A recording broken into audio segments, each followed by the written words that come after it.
Good morning. Clearly, we have the depiction of the two great kingdoms of God in the Lord's parable this Sunday. They're both symbolized by a vineyard, which if we get into a little bit of a scriptural context, vineyard, or a vineyard, just isn't the symbolic sort of vineyard of the kingdom. But many times in Jewish writings, it was the symbol of the bride, meaning that a husband would refer to his wife as a lush vineyard. And so this is more a relational sort of context between God and his people. Obviously, you have the kingdom of Israel, the chosen people of God. They were given the law and the prophets, the covenants, the great patriarchs. And we know the story of delivered from slavery, raised up for the nations of the earth. And yet so many times they did not live up to that which God had commanded, but rather they turned the kingdom of God into the kingdom of mankind. And every time they did not live up to their calling, usually after long, extensive periods of patience, the Lord would eventually chastise them in one way or another so that they would reverse their decisions and return to him. In the end, the kingdom, as the Lord tells us today in our gospel, was taken away from them and given to a people that would produce fruit. Now we might say too bad for Israel, but hold on, because we have been and are the new kingdom. We have the apostolic leadership, the saints that have come before us, a kingdom that presently consists of over 1 billion followers that spans the entire world.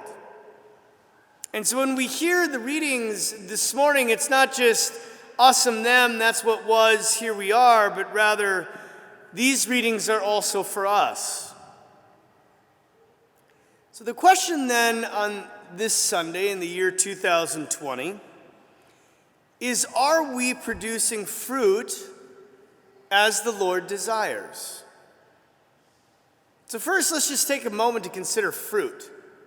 There's all these terms so many times that get used, whether it be in parables or scriptures in general, that we just sort of have heard a lot of the times and assume that we know what they mean. But if we really think about it, sometimes it leaves us wondering as to what in the world the scriptures are even talking about. So what is this fruit? Well, it's a vineyard. And the vineyard means grapes, large, lush grapes, especially in the context of maybe the fires in the West Coast right now. These vineyards are being burned up. We are losing something that is incredibly important and precious to culture and a great blessing within our entire country. And when these grapes, fruit, if you will, is harvested, they're crushed into juice, and then this juice is turned into wine that intoxicates all who partake of it. Therefore, the produce is just that. The produce is the production of something beautiful, lush, and sacred in the eyes of God. That's very interesting when you think about that vineyard being the spouse of God, right? The lush, beautiful, sacred is the relationship itself that the kingdom or the bride has with God or the spouse of the kingdom. Now, in the case of Israel, they did not accomplish this whatsoever. As a matter of fact, despite having the law and the kingdom, they continually fell away, intoxicating the world not with God's law, but rather they became intoxicated with the world. What did that look like? They worshiped false gods, all through Jeremiah, all through Ezekiel. Really, all through the latter end of the Old Testament, you didn't just have false worship in the sense of, one or two here or there maybe straying off and falling away from their faith. No. They were bringing false gods right into the temple, right into the worship itself. In some cases, it was so bad that they were sacrificing their own children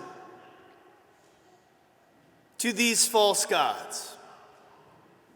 And so you would go to the temple of Baal, commit adultery or fornication with a prostitute, which is how you worship Baal, and then the children born of this worship were then taken to another god in which they were burned alive in the hands of the god, in which they started this big fire in the belly of the god, and the statue just got hotter and hotter and hotter, and they would beat their drums louder and louder and louder as the baby died. This is why the Lord, as the parable predicts, sent his servants, the prophets, over and over and over. And what did they do to them? They either turned aside from what they were saying, or in most cases they beat or they killed them, rejecting the message that God sent time and time again. He tried to warn them. God does not want to punish. He seeks to correct, and in so having us change our direction and mind. Now, one of the most fascinating parts of this parable, so many times right in the scriptures we have something that's coming. Well, this came. It has in fact been fulfilled. Even though we have Israel and Jerusalem reestablished as of 1948, the kingdom of Israel, as in God's kingdom of Israel, as it was structured, is no longer in existence and no longer can be existence. There is no temple aside from the Wailing Wall. Who knows where the Ark of the Covenant disappeared to? And even if those things did exist, there is no Old Testament priesthood. It's really amazing. The priesthood in both the Old Kingdom and in ours is the absolute epicenter of it all. Without priests in our kingdom, there are no sacraments. There is no Jesus in the world. And without the Old Testament priesthood of Aaron, which was the Levitical priesthood, there is no sacrifice. And that priesthood was based upon a genealogical descendancy. Meaning, if you don't have the genealogy, you don't have the tribes of Israel. If you don't have the tribes of Israel, you have no priesthood. And the Romans knew this, and so when they destroyed Jerusalem and salted the temple area and set it on fire, they were very careful to destroy all of the genealogical records that existed within Jerusalem, because they knew that would be the end of Judaism, and so it was. Now this brings us to the present time in the last two millennial of the new Israel, which is the church. This is the new Israel of God. And we have in fact produced tremendous fruit. For a long time we intoxicated humanity with the gospel and the teachings of the church. It seems very foreign and rare now. But the great majority of the church's history was in fact just that. Now you've heard me say this before, but allow me to say it again. Everything that is decent and good in the world has come from Christianity. The devil is trying to convince the world right now that that is not true. He's hijacked everything that Christ has brought into the global situation that has made man better. The devil has never made man better. He doesn't even care about man. He loves to steal and to lie. We brought medicine into the world. We brought education into the world. We were the absolute foundation of all decent culture, music, theater, art, politics, architecture, you name it. It came from Christianity. Just law. The great governments of the world, even our own, was founded on Christian principles. All of this then gave way to prosperity, right living, and salvation.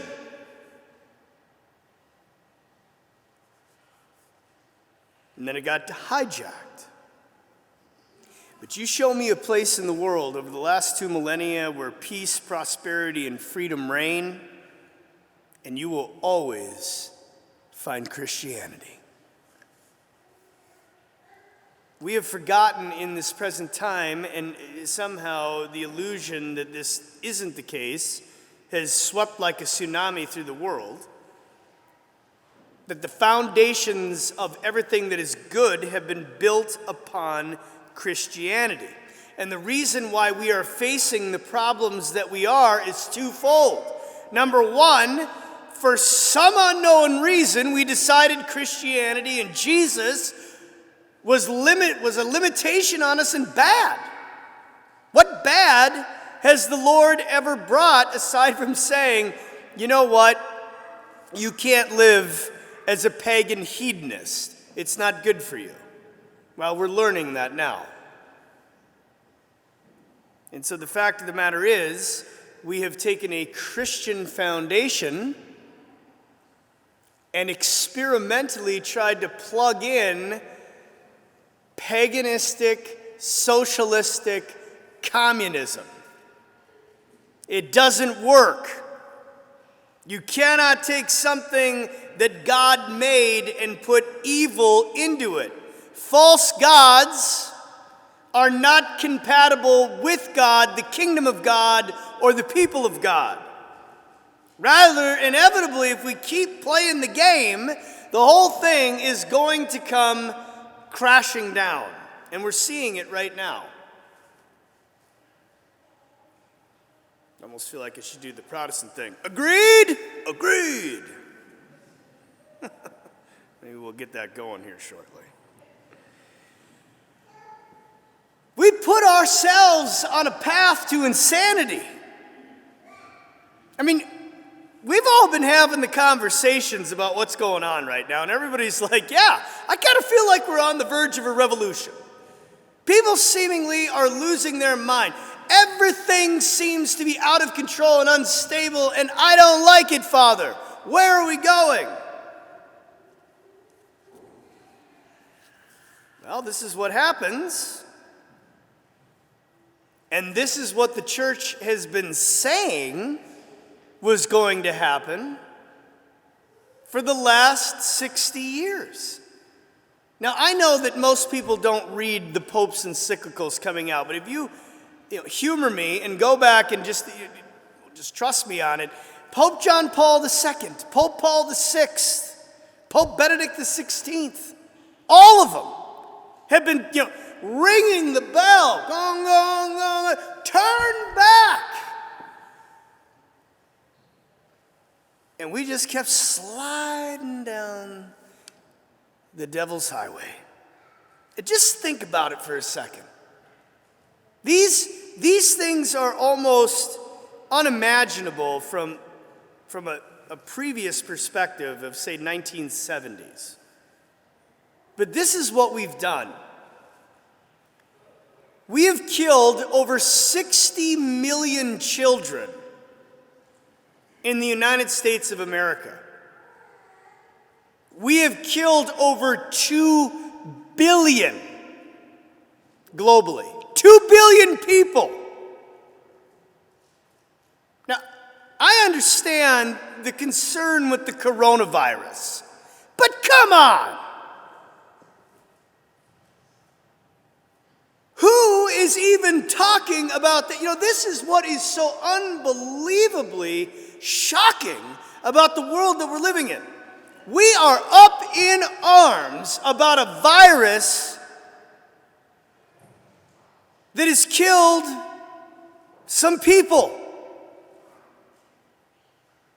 And again, I understand the concern with it and the responsibility of needing to pay attention to the guidelines and regulations. We don't want anybody to die. But 2 billion innocent children have been slaughtered, and nobody even cares.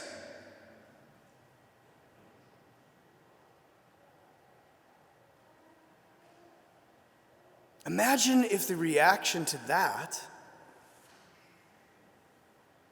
was at the same level as the reaction to the coronavirus.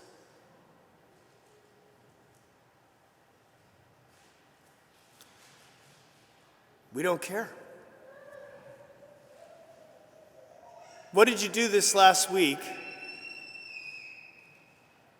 to stop abortion? Did you pray even one time for an end to abortion?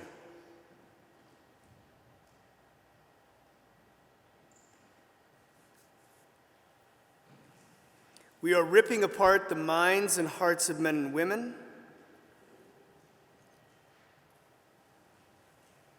with a level of internet pornography addiction,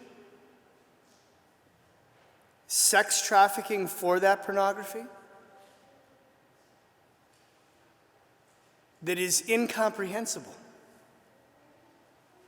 You read some of the stats out there, they're basically saying that somewhere in the vicinity of 85+% of men have an addiction. We know it's a digital drug. So what is that doing to the future husbands and fathers of the world? As we basically use, abuse, fornicate, and rape the daughters of America.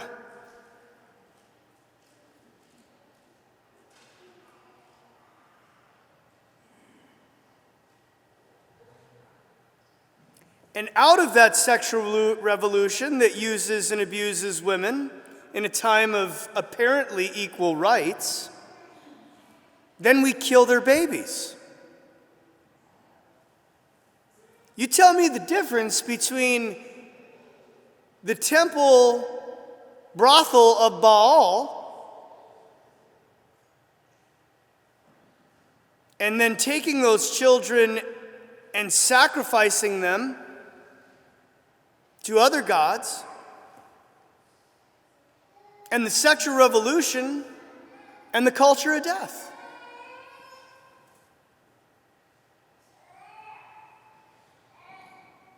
We have redefined marriage, and now we have redefined masculinity and femininity. But is that really so odd after all of this other crazy diabolical dysfunction? I mean, if you can kill your children, and we can use and abuse each other sexually in any way that we want, then why can't women be men and men be women? Why can't men marry men and women marry women? Everything else has been redefined, and we've turned it into a hell.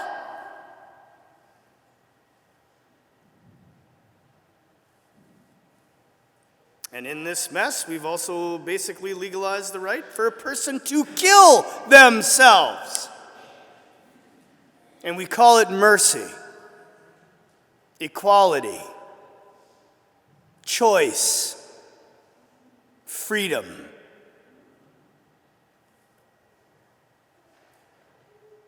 Don't kid yourself. This is a real persecution. The devil has finally wised up. He doesn't need to kill us. He just needs to kill us spiritually. It's much more effective. In this church, what remnant of it remains, even though there's a billion of us, most of us really aren't even Catholic any longer. The remnant that's there is the last voice that's speaking the truth. It is the last line of defense against these evils in this world that we're living in. The world, thank God, yet has not corrupted our teaching. It's the amazing difference between the two different kingdoms. The doctrine of the Catholic Church and the worship in the Catholic Church has remained untouched so far. The folks or the people in the church, well, you're either in one camp or the other. You may be totally fallen away, as we have very public speakers, politicians that claim to be Catholic. They're not Catholic. I don't know what they are, but they're not that. And so, if there was ever a time for us to find our voice, now the Lord is imploring us to turn away from evil in this world and to oppose it, even if it means, well, recently some bishops have been saying, even if it means your death, which it might. Because there are a lot of false gods right now. And the question is, are you worshiping them? Do you worship the false god of the culture of death? It's governed most likely by some fallen cherub throne dominion, maybe many of them. Abortion, assisted suicide.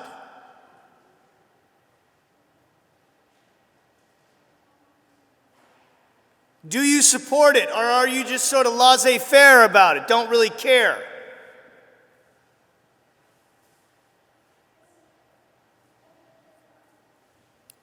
Do you support what the whole sexual revolution has finally turned into, this demonic craze, the LGBTQ plus platform?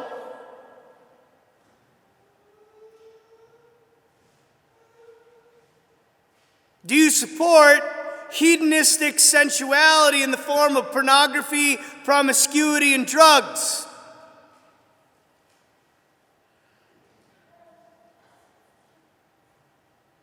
Or the modern political communism that is marching forward in the world, and most especially in this country, which, don't kid yourself, seeks the death of this church?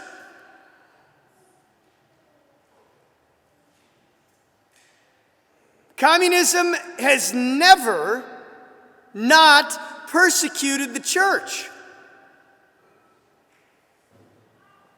Marx himself said it's the opiate of the people. It stands in our way. You cannot serve these false gods and Jesus at the same time because they are enemies of each other. But rather, in the words of St. Paul today, whatever is true, whatever is honorable, whatever is just, whatever is pure, whatever is lovely, whatever is gracious, if there's any excellence in things worthy of praise, think about these things and stick to what you have learned as a Catholic and what you have received as a Catholic. And then, he says, God will be with you. Make no mistake about it. The kingdom of God is only for those who exclusively served Jesus and the gospel.